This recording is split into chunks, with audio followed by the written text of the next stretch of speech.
Ledger, അതുപോലെ group, പിന്നെ accounting, വൗച്ചേഴ്സിലെ കുറച്ച് ട്രാൻസാക്ഷൻസ്. ഇനി പറയാനുള്ള ഇൻവെന്ററി ഇൻഫോത്തെ കാര്യങ്ങളാണ്. ഇൻവെന്ററി ഇൻഫോ എന്ന് പറഞ്ഞാൽ പ്രൊഡക്റ്റുമായിട്ട് ബന്ധപ്പെട്ട കാര്യങ്ങളാണ്, അതായത് സ്റ്റോക്ക്. അപ്പോൾ അതിനകത്ത് ആദ്യം ഇൻവെന്ററി ഇൻഫോയിൽ വരിക. അതിൽ ഫസ്റ്റ് കാണിക്കുന്നത് സ്റ്റോക്ക് ഗ്രൂപ്പ് കാണിക്കുന്നുണ്ട്, സ്റ്റോക്ക് ഐറ്റം കാണിക്കുന്നുണ്ട്, യൂണിറ്റ് ഓഫ് മെഷേഴ്സ് എന്ന് കാണിക്കുന്നുണ്ട്. അപ്പോൾ ഫസ്റ്റ് പറയുന്നത് യൂണിറ്റ് ഓഫ് മെഷേഴ്സ് ആണ്. യൂണിറ്റ് ഓഫ് മെഷേഴ്സ് എന്ന് പറഞ്ഞാൽ നമ്മളിപ്പോൾ ഒരു പ്രൊഡക്റ്റ് വാങ്ങുകയാണെങ്കിൽ ആ പ്രൊഡക്റ്റിന് ഒരു അളക്കാൻ ഒരു അളവ് കോഡ് ഉണ്ടാവും അല്ലേ. ഒരു പഞ്ചസാര വാങ്ങുന്നെങ്കിൽ ഒന്നുകിൽ 1 കിലോ പറയും, ഗ്രാം പറയും. ഒരു ക്ലോത്തൊക്കെ വാങ്ങുന്നെങ്കിൽ മീറ്റർ എന്ന് പറയും, അല്ലെങ്കിൽ ന്യൂസ് എന്ന് പറയും. ഒരു ഷർട്ടൊക്കെ ആണെങ്കിൽ 1 എണ്ണം എന്ന് പറയും. പിന്നെ നമ്മൾ വെളിച്ചെണ്ണ കാര്യങ്ങളൊക്കെ വാങ്ങിക്കുകയാണെങ്കിൽ ലിറ്റർ, മില്ലി ലിറ്റർ എന്ന് പറയും. അങ്ങനെ ഓരോന്നിനും നമ്മൾ എന്ത് പ്രോഡക്റ്റ് ഈ ലോകത്തെടുത്താലും അതിനെന്തുണ്ടാകും, അതിനൊരു മെഷർമെൻറ്റ് ഉണ്ടാകും. ആ മെഷർമെൻറ്റിനെ പറയുന്ന പേരാണ് എന്ത്, യൂണിറ്റ് ഓഫ് മെഷേഴ്സ്. അപ്പോൾ യൂണിറ്റ് ഓഫ് മെഷേഴ്സിൽ വരിക ക്രിയേറ്റ്. അപ്പോൾ അതിനാദ്യം ഫസ്റ്റ് കാണിക്കുന്ന ടൈപ്പ് എന്ന് പറയും. നിങ്ങൾ ക്രിയേറ്റ് ചെയ്യുന്ന സിംഗിൾ ആയിട്ടുള്ള ഒരു യൂണിറ്റ് ആണോ അതല്ല കോമ്പൗണ്ട്. കോമ്പൗണ്ട് എന്ന് പറഞ്ഞാൽ ഒരു ഡസൺ എന്ന് പറഞ്ഞാൽ 12 എണ്ണം, 1 കിലോ എന്ന് പറഞ്ഞാൽ 1000 ഗ്രാം. ഇങ്ങനെ പറയുന്നതാണ് എന്ത്, ഒരു യൂണിറ്റിനകത്ത് മറ്റൊരു യൂണിറ്റ് വരുന്നത് കോമ്പൗണ്ട്. ഒന്നായിട്ട് പറയുകയാണെങ്കിൽ ഡസണ്, ബോക്സ്, നോസി, ഇങ്ങനെ പറയുകയാണെങ്കിൽ അത് സിമ്പിൾ എന്ന് പറയും. അപ്പോൾ ആദ്യം നമ്മൾ സിമ്പിൾ എങ്ങനെ ക്രിയേറ്റ് ചെയ്യുക. അപ്പോൾ ടൈപ്പിൽ നോക്കുക അവിടെ സിമ്പിൾ ആണോ കിടക്കുന്നതെന്ന്. സിമ്പിൾ ആണെങ്കിൽ സിമ്പിൾ എന്ന് പറഞ്ഞാൽ ഷോർട്ട് നെയിം ഓഫ് യൂണിറ്റ്. ഇപ്പോൾ ബോക്സ് ആണെങ്കിൽ BX എന്നോ അങ്ങനെ ഷോർട്ടായിട്ടൊരു പേര് കൊടുക്കുക. അതാണ് എന്ത്, സിമ്പിൾ എന്ന് പറയുന്നത്.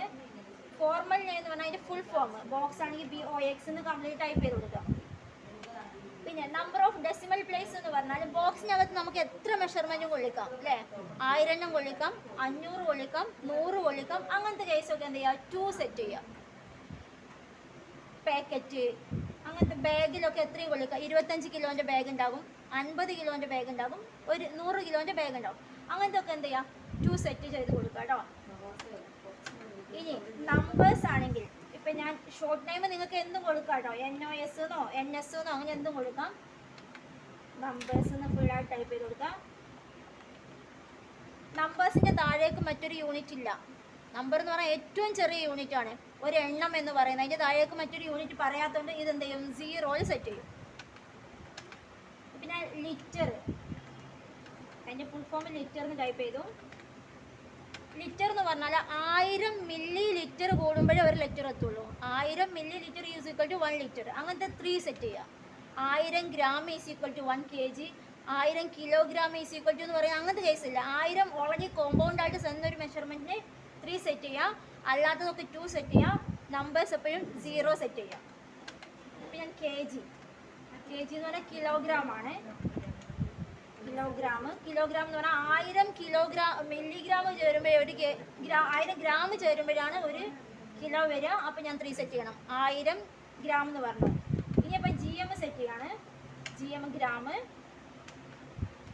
ചെയ്തു. ഗ്രാം എന്ന് പറഞ്ഞാൽ 1000 മില്ലിഗ്രാം ആണ്, അവിടെയും 3 സെറ്റ് ചെയ്യണം. ഓക്കെ. ഇനി കോമ്പൗണ്ട് എങ്ങനെ ചെയ്യാന്നുള്ള ടൈപ്പിൽ നേരെ എന്താക്കുക, കോമ്പൗണ്ട് സെലക്ട് ചെയ്യുക. ബാക്ക് സ്പേസ് അടിച്ച് ഞാൻ മുകളിലേക്ക് വന്നു, അവിടെ കോമ്പൗണ്ട് സെലക്ട് ചെയ്ത് കൊടുത്തു. ഇനി ഞാൻ ബോക്സിനകത്ത് 10 എണ്ണമാണ് കൊടുക്കുന്നതെങ്കിൽ ആദ്യം ഫസ്റ്റ് യൂണിറ്റ് ബോക്സ് വലുത് എന്താണോ അത് ആദ്യം സെറ്റ് ചെയ്യാം. കൺവേർഷൻ എന്ന് പറഞ്ഞാൽ 10 എണ്ണം. നോസ് ആണെങ്കിൽ ഇവിടെ നമ്പേഴ്സ് സെലക്ട് ചെയ്യാം. ഇപ്പോൾ 1 കിലോ എന്ന് പറഞ്ഞാൽ KG ആദ്യം സെറ്റ് ചെയ്യാം. 1000 ഗ്രാം, 1 കിലോ എന്ന് പറഞ്ഞാൽ 1000 ഗ്രാം ആണ് എന്ന് കാണിക്കാൻ വേണ്ടി ഫസ്റ്റ് യൂണിറ്റ്, അതിനകത്ത് വരുന്ന മെഷർമെൻറ്റ്, അതിനകത്തുള്ള സെക്കൻഡ് യൂണിറ്റ്, ഇതിങ്ങനെയാണ് സെറ്റ് ചെയ്ത് പോകേണ്ടത് കേട്ടോ. ലിറ്റർ എന്ന് പറഞ്ഞാൽ 1000 മില്ലി ലിറ്റർ. അപ്പോൾ ഇവിടെ ML ഇല്ല, ഞാൻ എന്ത് ചെയ്യണം, ക്രിയേറ്റ് ചെയ്ത് കൊടുക്കണം. Alt C പ്രസ് ചെയ്ത് കൊടുക്കുക. ഇവിടെ സിമ്പിളായിട്ട് ചെയ്യണം, സിമ്പിള് ചെയ്യാൻ പറ്റുള്ളൂ. ML മില്ലി ലിറ്റർ 3 സെറ്റ് ചെയ്ത് കൊടുക്കുക. എന്തായി, ഇത് ചെയ്തെല്ലാം കാണാൻ വേണ്ടിയിട്ട് ഡിസ്പ്ലേ ചെയ്തെല്ലാം വന്നിട്ടുണ്ടോ. എന്തെങ്കിലും ചേഞ്ചസ് വരുത്തണമെങ്കിൽ എന്ത്, ആൾട്ടർ, എന്ത് ചേഞ്ചസ് ആണോ ചേഞ്ചസ് വരുത്തി നോക്കുക. ഇപ്പം ഞാൻ NS ആക്കി കൊടുത്തു. എന്തായി മാറിയിട്ടുണ്ടാവും, അതുമായിട്ട് ബന്ധപ്പെട്ടൊക്കെ NSലേക്ക് മാറിയിട്ടുണ്ടാകും. ഇനി ഡിലീറ്റ് ചെയ്യണമെങ്കിൽ ആൾട്ടർ തന്നെ യൂസ് ചെയ്യാം. ഏതാണോ ഡിലീറ്റ് ചെയ്യേണ്ടത് സെലക്ട് ചെയ്യുക, ഓൾറെഡി പ്രസ് ചെയ്യുക. ഡിലീറ്റ് ആവുണ്ടാവും. ബോക്സ് ഡിലീറ്റ് ചെയ്യണം. ഓൾറെഡി പ്രസ് ചെയ്താൽ ഡിലീറ്റ് ആവില്ല, കാരണം അതിന് താഴെ മറ്റൊരു യൂണിറ്റ് കിടക്കുന്നുണ്ട് ബോക്സുമായിട്ട് ബന്ധപ്പെട്ട്. അതാദ്യം പോയിട്ട് എന്ത് ചെയ്യാം, ഡിലീറ്റ് ചെയ്യാം, എങ്കിലേ ബോക്സ് ഡിലീറ്റ് ആവുള്ളൂ. ഓക്കെ. ഇപ്പോൾ KG എനിക്ക് ഡിലീറ്റ് ആവില്ല, കാരണം KGൻ്റെ താഴെ എന്ത് കിടക്കുന്നുണ്ട്, KG of 1000 ഗ്രാം എന്ന് പറഞ്ഞിട്ട് മറ്റൊരു യൂണിറ്റ് കിടക്കുന്നുണ്ട്. അതാദ്യം എന്ത് ചെയ്യാം, ഡിലീറ്റ് ചെയ്ത് കൊടുക്കാം. എന്നിട്ട് kg ഗ്രാമൊക്കെ എന്ത് ചെയ്യാം, ഡിലീറ്റ് ചെയ്യാം. ഓക്കെ, ഇത്രയാണ് യൂണിറ്റ് എന്ന് പറയുന്നത്.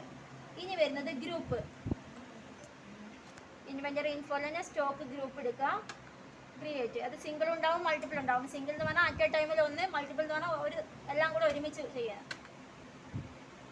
ഗ്രൂപ്പിൻ്റെ പേര് ഇപ്പം ഞാൻ സോപ്പ് എന്ന് പറഞ്ഞൊരു ഗ്രൂപ്പാണ് ക്രിയേറ്റ് ചെയ്യേണ്ടത്. Main heading electronic items, medicines, ഇങ്ങനെ ഗ്രൂപ്പായിട്ട് പറയില്ലേ, സോപ്പ്. ഇതൊക്കെ എന്താണ് പേര് കൊടുക്കുക, അണ്ടർ പ്രൈമറി കൊടുക്കുക. ഈ ഒരു ക്വസ്റ്റ്യൻ എസ് ആക്കി കൊടുക്കുക കേട്ടോ. Should quantities to be item be added എന്നത് എസ് കൊടുക്കുക. എല്ലാം പ്രൈമറി. മെഡിസിൻ ഞാൻ കൊടുക്കുകയാണ്, പ്രൈമറി എസ് ആക്കി കൊടുക്കുക. ഇപ്പം അമ്പർല ഒരു ഗ്രൂപ്പ് കൊടുക്കുകയാണ്, പ്രൈമറി എസ് കൊടുക്കുക. ഇത് കാണാൻ വേണ്ടി ഡിസ്പ്ലേ ഇത് ഇങ്ങനെ റിപ്പീറ്റ് ചെയ്യണമല്ലോ, ഡിസ്പ്ലേ എന്താ ആൾട്ടർ എന്താണെന്നോ. ഇനി അടുത്തത് ഇപ്പം നമ്മൾ ഗ്രൂപ്പ് സെറ്റ് ചെയ്തു. ഈ ഗ്രൂപ്പിനകത്ത് കാറ്റഗറി ഉണ്ടാകും. ഇപ്പം സോപ്പാണെങ്കിൽ ബാത്ത് സോപ്പ് ഉണ്ട്, ബാർ സോപ്പ് ഉണ്ട്, ലിക്വിഡ് സോപ്പുകളുണ്ട്, പൗഡർ സോപ്പുകളുണ്ട്, പല രീതിയിലുള്ള കാറ്റഗറി ഉണ്ട്. അങ്ങനെ നമുക്ക് തരംതിരിക്കണമെങ്കിൽ നമ്മളിവിടെ കാറ്റഗറി എന്ന് പറയുന്ന സെക്ഷൻ ആക്റ്റീവ് ആക്കണം. ഇവിടെ അത് ആക്റ്റീവ് അല്ല. അപ്പോൾ F11 കീ പ്രസ് ചെയ്യാം. ഇവിടേക്ക് കാറ്റഗറി ആക്റ്റീവ് ആക്കി കൊണ്ടുവരാൻ വേണ്ടിയിട്ട് F11 കീ പ്രസ് ചെയ്യാം. അതിനകത്ത് ഇൻവെന്ററി ആയിട്ട് ബന്ധപ്പെട്ട കാര്യങ്ങളാണ് ഇപ്പോൾ ഞാൻ പറയുന്നത് അല്ലേ, ഇൻവെന്ററി ഇൻഫോത്തെ കാര്യം. അപ്പോൾ ഇൻവെന്ററി ഫീച്ചേഴ്സ് സെറ്റ് ചെയ്യാം. അതിനകത്ത് ഉണ്ടാവും മെയിൻറ്റെയിൻ സ്റ്റോക്ക് കാറ്റഗറീസ്. സ്റ്റോക്കിൻ്റെ കാറ്റഗറി ഇവിടെ നോല കിടക്കുന്നത്, അത് എസ് ആക്കി കൊടുക്കുക. ഇനി നമുക്ക് എന്ത് വന്നിട്ടുണ്ട്, സ്റ്റോക്ക് കാറ്റഗറി എന്ന് പറഞ്ഞ ഓപ്ഷൻ ഇവിടെയൊക്കെ ആക്റ്റീവ് ആയിട്ടുണ്ട്. Stock group, stock category. Stock category enter ചെയ്യാം, ക്രിയേറ്റ് ചെയ്യാം. ഞാൻ സോപ്പ് ക്രിയേറ്റ് ചെയ്യാണ്, ബാത്ത് സോപ്പ് ക്രിയേറ്റ് ചെയ്യണം.